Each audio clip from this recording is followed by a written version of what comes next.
Para quem tem uma empresa no Brasil ou pensa em ter, uma hora essa pergunta aparece. O Simples Nacional é realmente simples? Bom, o nome promete, né? Mas será que na prática a história é essa mesma? É isso que a gente vai desvendar agora. E para começar, a gente já precisa virar uma chavinha na nossa cabeça. Muita gente acha que o Simples é só mais um regime tributário, uma obrigação. Mas o jeito certo de olhar para ele é como um benefício fiscal. Pensa nele como uma vantagem, uma carta na manga que, se for bem usada, pode fazer uma diferença enorme para o negócio. Então qual que é o pulo do gato aqui? O que faz o Simples ser tão interessante para tanta gente? Vamos entender a essência dele. A grande sacada do Simples é, sem dúvida, botar ordem no caos. Imagina só o cenário antes. Uma empresa podia ter que lidar com umas 8 guias de impostos diferentes. Cada uma com um valor, uma data. Era uma loucura. A solução? Juntar tudo isso numa guia só, o famoso DAS. Uma data, um pagamento, simples assim. E o benefício vai muito além de só pagar a conta. A verdade é que a papelada, a burocracia, ela é um verdadeiro ralo de tempo para quem empreende. Ao simplificar tudo isso, o Simples devolve para o empresário a coisa mais valiosa que existe. Tempo. Tempo para vender, para inovar, para fazer o negócio crescer de verdade. Beleza. O benefício é claro, mas é para todo mundo. Quem é que pode entrar nesse jogo? Vamos definir as regras. O sistema é dividido por tamanho, basicamente pelo faturamento anual. Começa lá com o MEI, o microempreendedor individual, para quem fatura até 81 mil por ano. Depois vem a microempresa, ou ME, que vai até 360 mil. E por último, a empresa de pequeno porte, a EPP, que pode faturar até 4 milhões e 800 mil reais, cada um no seu quadrado. Mas, atenção aqui. Guarda bem esse número na cabeça, 3 milhões e 600 mil reais. Ele é a chave para um detalhe, uma pegadinha na verdade, que muita gente boa acaba deixando passar. E a pegadinha é a seguinte: apesar do teto geral ser de 4,8 milhões, existe um sublimite de 3,6 milhões.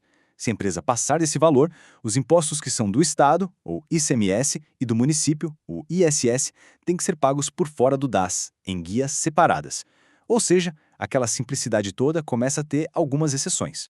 Agora que a gente já sabe quem pode participar e quais são as primeiras regras, vamos para a parte que, olha, costuma dar um nó na cabeça de muita gente. Vamos abrir a caixa preta e entender como o cálculo do imposto funciona de verdade.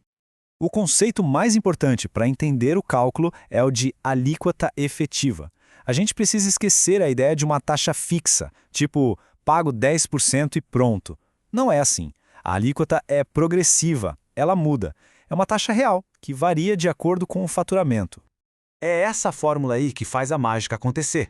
E calma, não precisa se assustar nem decorar nada disso, tá? Pensa nela como se fosse o motor do sistema. É ela que garante que quem fatura mais pague uma porcentagem um pouquinho maior. É o coração do cálculo. E a principal peça desse motor é o tal do RBT12. O nome é meio esquisito, eu sei, mas a ideia é simples. RBT12 é a receita bruta total dos últimos 12 meses. Ou seja, o imposto que a gente paga hoje é sempre calculado com base no quanto a empresa faturou no último ano. Então, a moral da história é bem direta. Quanto mais a empresa faturou nesse período de 12 meses, maior vai ser a alíquota efetiva dela agora. É um sistema que cresce junto com a empresa. E só para a gente não esquecer o tamanho da simplificação, olha a lista de impostos que estão todos juntos ali no DAS. Tem imposto sobre o lucro, sobre o consumo, sobre a folha de pagamento, até o INSS patronal, que costuma ser bem pesado, tá aí no meio. É muita coisa numa guia só. Mas claro, nem tudo é perfeito. E quem conhece bem o Simples sabe que ele tem suas armadilhas. É agora que a gente vai ver os pontos em que aquele benefício pode virar um risco se não tiver a atenção certa. Para ficar bem claro, vamos pensar num exemplo. Um consultor de tecnologia que fatura 20 mil reais por mês. Acredita que o imposto dele pode ser de 6% ou pular para 15,5%. A diferença é gigantesca. Mas o que faz o imposto mais do que dobrar? A resposta para essa pergunta tem nome e sobrenome: fator R. Essa é uma regrinha bem específica, principalmente para empresas de serviço, que basicamente compara o tamanho da folha de pagamento com o faturamento. Dominar o fator R é um dos grandes segredos para economizar imposto no Simples. Funciona como uma pergunta de sim ou não. A conta é: O gasto com folha de pagamento nos últimos 12 meses foi maior do que 28% da receita bruta desse mesmo período? Se a resposta for sim, o imposto despenca, vai de 15,5% para 6%. Se for não, aí não tem jeito, a empresa fica na alíquota mais alta. E olha, não é só o fator Errare.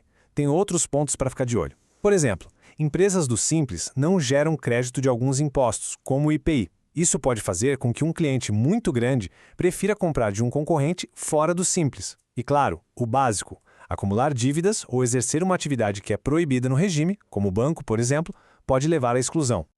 Depois de ver tudo isso, fica claro que a palavra-chave aqui é estratégia, né?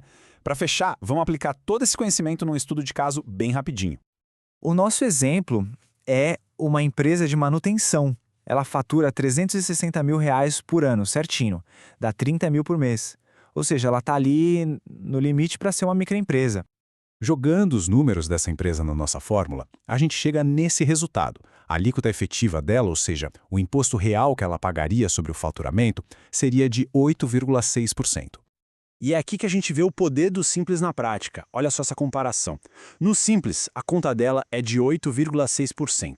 Se ela fosse para o lucro presumido, que é o outro caminho mais comum, a mordida do imposto pularia para algo entre 13% e 16%.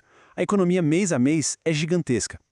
E assim a gente fecha o nosso quebra-cabeça. O Simples Nacional é simples no nome, com certeza, mas para aproveitar o máximo dele e não cair nas armadilhas, ele exige estratégia, exige inteligência. No fim das contas, a simplicidade que ele oferece não é um ponto de partida, é uma conquista.